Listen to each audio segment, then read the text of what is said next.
Welcome to SMB, Cedric Barefield. Sayang naman itong si Terence Romeo. Yan nga ang ilan sa mga maiinit na pag-uusapan natin sa videos na ito, mga ka-idol. Malapit na nga magsimula mga ka-idol ang PBA Season 49 at bago nga yan magsimula ay ginulat tayo ng mga kakaiba o mga pagbabago na nangyayari ngayon sa PBA. Katulad na lamang ng inilabas na new format ng PBA kung saan i-divide nga ang mga team sa dalawang group. Yan dyan nga ang Group A at Group B na nasa Group A nga ang Northport, Terra Firma, Magnolia, TNT, Meralco Bolts at Converge Fiber Xers.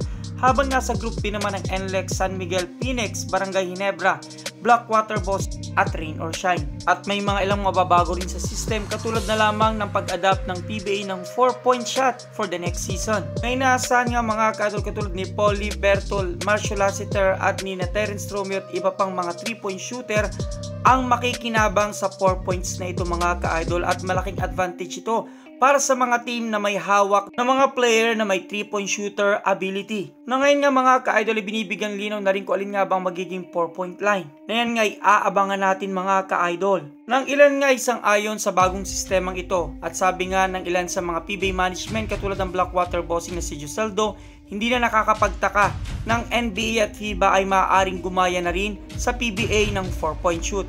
At bukod dyan mga ka-idol ay may malaking plano na rin ng PBA kung saan seryoso na nga sila na magtatayo ng kanilang sariling stadium para sa mga ini-expect na 1 million viewers sa PBA. Gayun din naman mga ka-idol ngayong season ay kabang-abang ang mga malalakas na import na halos lahat nga ay NBA player or former NBA player.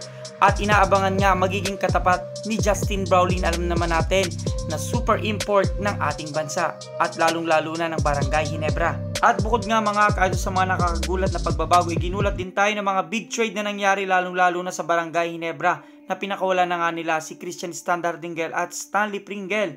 At gayon din naman ay nagulat ang lahat sa naging trade ng Magnolia Hotshots na pinakawalan nga itong si Gio Halalon at Abu Tratir na alam naman nating napakalaki din ng nagiging contribution sa Magnolia Hotshots. At sa ngayon ay sinasabi na tila interesado din ang Barangay Ginebra at San Miguel na makuha itong si Justin Baltasar na alam naman natin na nakuha na nga ng Barangay Ginebra ang first round pick nung nakaraang taon na Stephen Holt at ngayon naman Justin Baltasar ang kanilang target. At gayon din naman si Cedric Barefield na hindi nakaligtas dahil gustong-gusto nga siyang makuha ni Coach Tim Cone.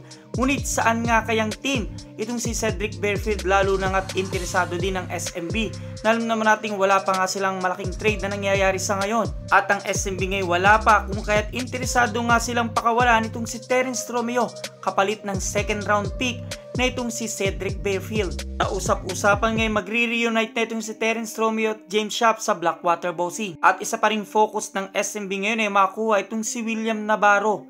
Na kung kayong tatanungin ko mga ka-idol sa mga nangyayaring trade ngayon lalong-lalo na sa SMC Group, kayo ba ay sang-ayon sa mga trade na nangyayari sa ngayon? Kung may kasagutan, suggestion, question, advice, just comment down below mga ka-idol. At maraming salamat sa inyong panonood.